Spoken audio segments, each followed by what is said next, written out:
மாண்புமிகு முதலமைச்சர்கள் அறிவித்தலின்படி சுதந்திர போராட்ட வீரர்கள், மொழிப்போர் தியாகிகள், தமிழ் அறிஞர்கள், முக்கிய தலைவர் மணிமண்டபம் நினைவங்கள் முன்னவர் அவர்கள்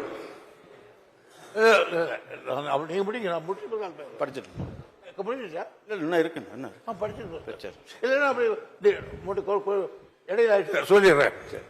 மாண்புமிகு பேரவைத் தலைவர்களே, வேலூர் அண்ணா கலையரங்கமும் கைவிடப்பட்டது என்று சொன்ன பொழுது அதற்கு தொல்லியல் துறை என்றும் சொன்னார்கள்.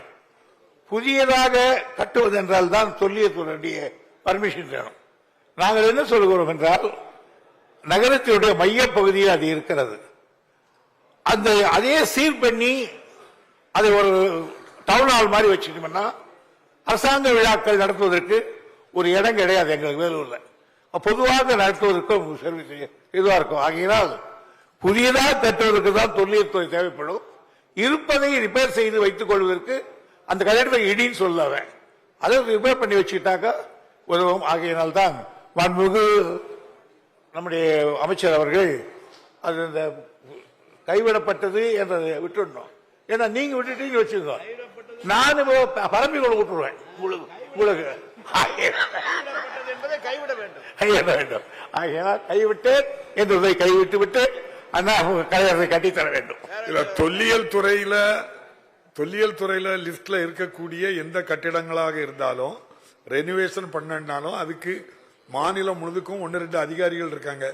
கூப்பிட்டு ஓகேன்னு ஒரு சர்டிபிகேட் வாங்கணும், அவ்வளவுதான். அது ஒண்ணு எங்க இருக்கும்போது பிரச்சனை அப்படி பண்ணிடுவோம்.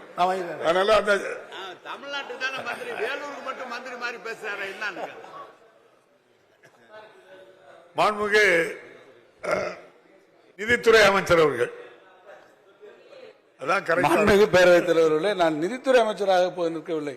என்னமோ நடந்துட்டு இருக்கு. சம்பந்தப்பட்ட தொல்லியல் துறை அமைச்சர் ஒருத்தர் உட்கார்ந்து இருக்காரு. அவர் இருக்கிறது தெரியாம எல்லாரும் நான் ஒரு ஆள் இங்க எதுக்கு உட்கார்ந்து இருக்கிறது ஒரு காரியம் கிடையாது.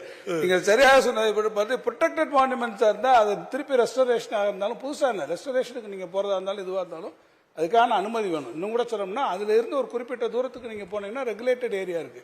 அதுல இருந்து பண்ணதுனா கூட தொல்லியல் துறையினுடைய அனுமதி என்பது அவசியமானது, அத்தியாவசியமானது. எனவே தொல்லியல் துறை அமைச்சர் என்ற முறையில் அதற்கான உரிய அனுமதிகளை எல்லாம் என் துறையிலே பெற்றுக் கொண்டதற்கு பிறகு அவங்க 2 பேரும் பேசி ஏதாவது முடிவுன்னா நல்லா. நீங்க அவை முன்னவர் அவ்வளவு பேர்ந்ததுக்கு அப்புறமும் நீங்க இப்ப கையால் வந்த மாதிரி ஆகி போச்சு. எனவே இந்த பொறுப்பை எங்க சார்பில் தென்னரசு எடுத்துக் கொள்வார்கள். அவரே இருந்து எங்களுக்கு வாங்கி தருவார்கள் விரைவாக. நன்றி. மாண்புமிகு பேரவைத் தலைவர்களே, வேலூர் அண்ணா கலையரங்க பிரச்சனைக்கு பொறுப்பேற்றுக் கொண்ட நம்முடைய மாண்புமிகு நிதி அமைச்சர் அவர்களுக்கு என்னுடைய நெஞ்சம் நிறைந்த நன்றியை தெரிவித்துள்ளேன். அவை முன்னவருக்கும் நிதி அமைச்சருக்கும்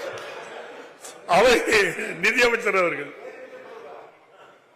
பேரவைத் தலைவர்களே, நான் ஒரு யோசனையை தான் சொன்ன ஒழிய பொறுப்பேற்றுக் கொள்ளவில்லை. அந்த பொறுப்பேற்றுக் கொள்ளாததில் நிதித்துறை அமைச்சர் என்கின்ற வகையிலும் நான் பொறுப்பேற்றுக் கொள்ளவில்லை என்பதை நான் தெளிவுபடுத்த விரும்புகிறேன்.